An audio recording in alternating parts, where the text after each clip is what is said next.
आज आपण कलेक्टर ऑफिसमध्ये कोल्हापूरमध्ये 2 बांगलादेशी घुसखोर सापडले।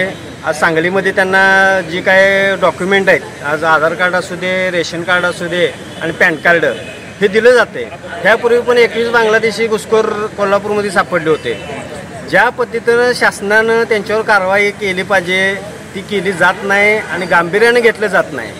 आपण कलेक्टरना हेच आम्ही मागणी केलेली आहे की कोल्हापूरमध्ये कोम्बिंग ऑपरेशन राबवायला पाहिजे। ह्यापूर्वी पण जवळजवळ 49 मुलं 2000 किलोमीटरवरनं पश्चिम बंगालमधनं इथनं आणून सोडली, ती सापडली आपल्याला हिंदुत्ववाद्यांना आणि त्यांना ह्या टोकाला आजरेच्या टोकाला त्यांच्या मद्रशांमध्ये शिकवण्यासाठी पाठवत होते। नेमकं काय शिक्षण तिथं दिलं जाते? आज आधीमध्ये कुठली गावं होती का नव्हती?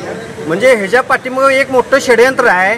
कोल्हापूर हे हिंदू बहुल भाग आहे, तर इतर त्यांची जी काय जमात आहे ती इथं आणून कोल्हापूरमध्ये रुजवायची, ह्यांची संख्या वाढवायची आणि कोल्हापूर अशांत करण्याचं यांचं षडयंत्र आहे आणि ह्यासाठीच कोम्बिंग ऑपरेशन राबवायला पाहिजे अशी आमची मागणी आहे।